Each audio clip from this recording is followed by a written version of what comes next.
Menjadi sahabat belajar yang menginspirasi bukan tentang seberapa banyak kita mengajar, tetapi seberapa dalam kita menumbuhkan. Perkenalkan, saya Siti Zubaidah, Guru Pamong PPG Calon Guru Universitas Muhammadiyah Jakarta dari SD Karisma Bangsa. Dalam video ini, saya ingin berbagi praktik baik tentang tumbuh. Tumbuh menjadi sahabat belajar yang profesional dan humanisme. Implementasi Social Emotional Learning sebagai strategi pendampingan PPG calon guru. Tumbuh, akronim dari kata tulus, mendengar, bersinergi, unggul, dan humanis. Pendekatan ini lahir dari refleksi saya bahwa mendampingi calon guru bukan sekedar memberikan penilaian, melainkan menemani mereka untuk bertumbuh. Bertumbuh dengan hati yang tulus, semangat yang terus untuk berproses, dan siap menjadi calon guru profesional yang dibutuhkan di masa yang akan datang. Mari kita saksikan bersama bagaimana pendekatan tumbuh menuntun langkah saya dalam mendampingi para calon guru menuju profesionalisme dan kematangan diri. Sebagai guru Pamong, saya mendapat kesempatan mendampingi 6 mahasiswa calon guru dalam melaksanakan praktik pengalaman lapangan. Pada awal pendampingan, muncul beberapa masalah yang berkaitan dengan sosial emosional yang perlu mendapatkan perhatian. Adapun permasalahannya adalah mahasiswa cenderung melihat guru Pamong sebagai penilai, sehingga mereka kurang terbuka dalam berinteraksi. Kemudian fokus mereka juga masih pada teknis mengajar saja dan belum terbiasa dalam melakukan refleksi diri. Selain itu, kepercayaan diri mereka juga masih rendah dan juga belum optimal dalam memanfaatkan pembelajaran berbasis digital. Berdasarkan situasi tersebut, saya merancang strategi dengan pendekatan tumbuh yang berfokus pada penguatan dimensi sosial dan emosional yang bertujuan untuk membangun kepercayaan diri, kemandirian, serta kesadaran reflektif dalam menjalani proses praktik mengajar. Pendampingan dimulai dari hal yang paling penting, yaitu tulus. Hadir dengan ketulusan untuk membangun rasa percaya dan keterbukaan. Saya memulai dengan kegiatan ngobras, yaitu ngobrol, santai, dan seru.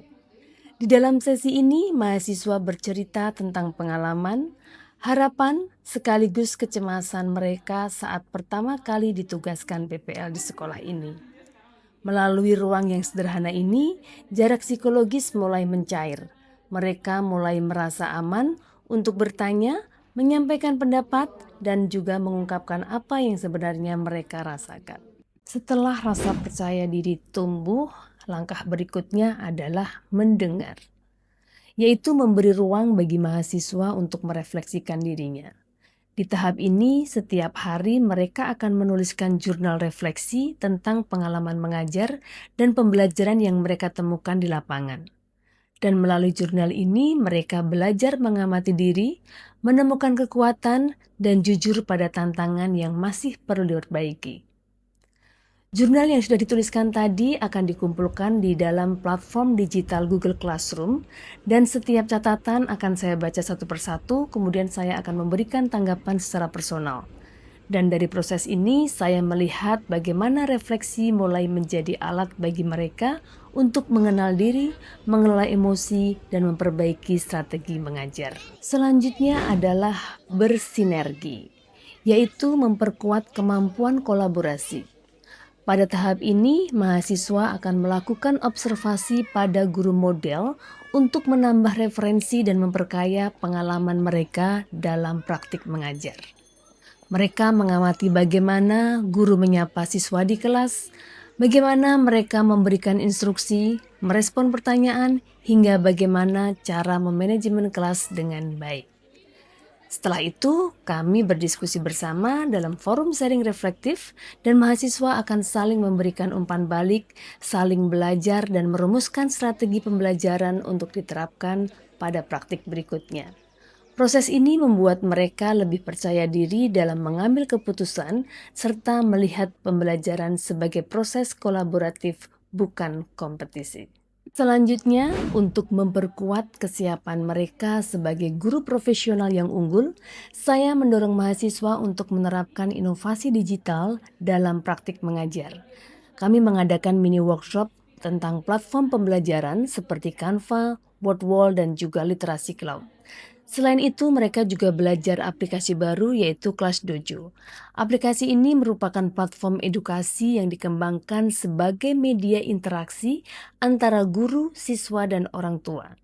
Melalui fitur berbagi foto, video, jurnal kegiatan harian, dan juga portofolio siswa, aplikasi ini membantu menciptakan budaya kelas yang positif, memotivasi perilaku baik, dan juga memperkuat jejaring komunikasi antara seluruh pihak yang terkait.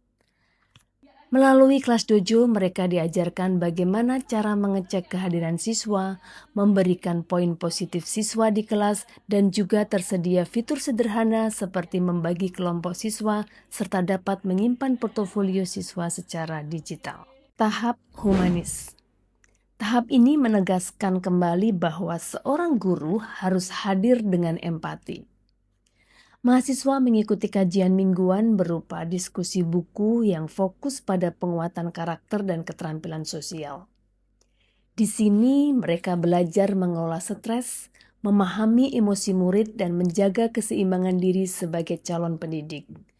Kami membahas pentingnya komunikasi yang hangat, mendengar secara aktif, serta membangun hubungan yang penuh penghargaan dengan siswa maupun rekan sejawat. Proses ini menjadi rumah tumbuh bersama untuk meneguhkan komitmen memanusiakan manusia dalam pendidikan. Dan dampaknya, mahasiswa tidak hanya berkembang dalam aspek pedagogis tetapi juga dalam empati, kesadaran diri, dan kolaborasi. Mereka mulai bertransformasi dari sekedar mengajar menjadi pendidik yang reflektif, percaya diri, dan siap menjadi sahabat belajar bagi muridnya. Pendampingan berbasis tumbuh memberikan perubahan yang sangat bermakna. Mahasiswa calon guru menjadi lebih percaya diri dalam mengajar, lebih reflektif, dan terbuka terhadap umpan balik. Mereka juga semakin menunjukkan kemandiriannya dengan memanfaatkan teknologi untuk menghadirkan pembelajaran yang inovatif. Kedepan, praktik baik ini akan saya lanjutkan melalui berbagi pengalaman dengan guru pamong lainnya, serta mengintegrasikan pendekatan tumbuh dalam modul mentoring sekolah, agar budaya pendampingan yang humanis ini dapat diperluas dan dilestarikan. Pendampingan tumbuh mengajarkan bahwa membimbing calon guru bukan sekedar memastikan mereka bisa mengajar, tetapi memastikan mereka bisa bertumbuh. Pendekatan ini menciptakan ruang yang aman dan reflektif, sehingga mahasiswa tidak hanya belajar teknik, tetapi menemukan karakter diri dari peserta didik. Saya belajar bahwa transformasi terjadi saat kita hadir dengan tulus, mendengar dengan empati, dan menuntun dengan rendah hati. Semoga praktik baik ini dapat menginspirasi pendamping lain dan memperkuat budaya mentoring yang humanis dalam pendampingan PPG.